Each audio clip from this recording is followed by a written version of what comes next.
Welcome to Honors Physics. This short video, is on acceleration. So we'll talk about acceleration as a concept, we'll talk about the ideas of average versus instant acceleration, and then the actual equation definition of acceleration. So acceleration happens only when velocity changes. We can say automatically that when there is no velocity change, when something's traveling at a constant velocity that would be both the same direction and the same speed, that there is no acceleration. So if it is always going in one direction at the same rate, then there's no acceleration. So acceleration only occurs when the velocity changes. It's caused by a force. We're not going to talk too much about this because we'll get into forces later on once we get to dynamics. But a force is, in general, a push or a pull. So if you push something, then it could accelerate.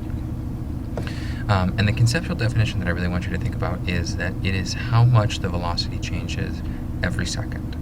So every second, how much did the velocity change? So for example, if an object were to change from 3 meters per second to 7 meters per second in 4 seconds, well, what was its average rate of change of the velocity? So it went from 3 to 7 in 4 seconds, which means that every second it went up by 1, because it went up by 4 total meters per second, and it did that in 4 seconds. So if you think about how much does it have to change every second to get up to 7 in 4 seconds, that means that it changed by 1 meter per second every second, and so our acceleration is 1 meter per second, or if we shorthand that, it's 1 meter per second squared. Okay, 1 meter per second squared is 1 meter per second, or how many meters per second our velocity changes every second. So here's another example. If we have a constant force changing an object's speed from 8 meters per second to 20 meters per second in 4 seconds, what is its acceleration? And what I would encourage you to think about is kind of these steps. Step 1 is how much did the velocity change by? Well, in the end, our velocity was 20 meters per second. In the start, it was 8. So the difference between 20 and 8 was 12 meters per second. The second question you should ask is how much time did it actually take the velocity to change? It took 4 seconds to do that. The third question is how much did the velocity change every second? You can get that by taking the total velocity, and sorry, this should actually say velocity change every second. You can get that by, actually, and we're back now. We see that it's how much did the velocity change every second. It changed by 12 total meters per second, and it changed that much in 4 seconds. So if we take 12 meters per second and divide it by 4 seconds, it changed 3 meters per second every second. So it changed by 12 total. It did that in 4 seconds, and so it changed by 3 every second. So then we see the acceleration then is 3 meters per second, or 3 meters per second squared. And there's noise there. So for average acceleration, we want to think about the average acceleration as the average rate that the velocity changed. So if we were to take 2 different times, time 1 and time 2, and we were to find the average rate that that velocity changed, that would be our average acceleration. So looking at it that way, we see that if we have at t1 we're at v1, and at t2 we're at v2, our delta v, that's v2 minus v1, right? How much did our velocity change? And delta t then is t2 minus t1. So our average acceleration is change in velocity over change in time, right? That's what we saw back here. Change in velocity was 12, change in time was 4. So we see that it is delta v over delta t. And there's our equation. Now take a look, even though the blue line here is curved, this straight line here represents our average acceleration. So we're looking for the average acceleration just between those 2 points. So just like we saw in class, you could take any path that you wanted, and as long as you started here and ended here, you'd have the same average acceleration.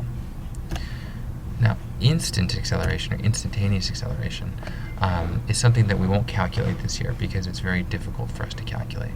But it would be how much the acceleration is changing the velocity is changing at any given point in time. So in terms of graphing, that means we're looking at the slope of the graph at just 1 instant. Now what we do is we end up actually just taking the slope of in between 2 points, and we shrink the distance between those 2 points down to 0. Right, so this is a instant. It's the change in velocity over change in time as we take our change in time down to 0. So rather than saying from 3 to 5 seconds, we are going to go from 3.5 to 4.5, and then maybe 3.7 to 4.2, or I guess 4.3. And then we shrink it down so far that it becomes just the slope at one point in time. So here's your first quick quiz. I start from rest, which is an initial velocity of 0 meters per second, and I speed up to 10 meters per second in 3 seconds. What is my acceleration? So go ahead and pause the video and take a thought. And you're back. So if we take a look, I started from rest, which is 0 meters per second, and I sped up to 10 in 3 seconds, my average acceleration. Well, so we take a look, and we see that our initial velocity is 0, our final velocity is 10, our initial time is 0, and our final time is 10. Now, is 3. Now, it doesn't necessarily matter that I chose 0 and 3 here. I could have chosen 1 and 4, so long as it took 3 seconds to do that. So, but to make it easy, I chose 1 as 0. So we have 10 minus 0, 3 minus 0, and we get 3.33 meters per second squared. Next quick quiz, complete the following chart for velocity given that the constant acceleration is 2 meters per second squared. Go ahead and pause.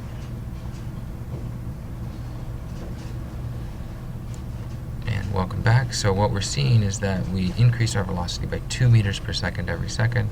So we started at 10, which means we went up by 2, then 2, then 2, 2, 2, and so forth. So we went 10 to 12 to 14, 16, 18, 22, or 20, and then 22. So up by 2 every second. And your final quick quiz, this one's a little more difficult. Complete the position chart given the constant acceleration of 2 meters per second and the velocities that are shown there. So go ahead and pause. And welcome back. What we should see is you should be looking at the average velocities in between each second. Now, from 0 seconds to 1 second, we know that we have a constant acceleration. And if we have a constant acceleration, that means that we travel the velocities in equal amounts of time. Or for equal amounts of time, I guess is the better way to say it. So we can actually just take the initial velocity and the final velocity and find the average of it to find the average velocity. So if we started at 10 and went to 12, our average velocity is 11, which means during the first second I traveled 11 meters. So if I started at 0, that means I'm now at 11. The second I started at 12 and went to 14, so my average is 13. So I went 13 more meters, then I went 15 more meters, then I went 17 more meters, then I went 19 more meters, and then I went 21 more meters. So every second I'm traveling, the total distance I'm traveling each second is equal to the numerical representation of the average velocity there.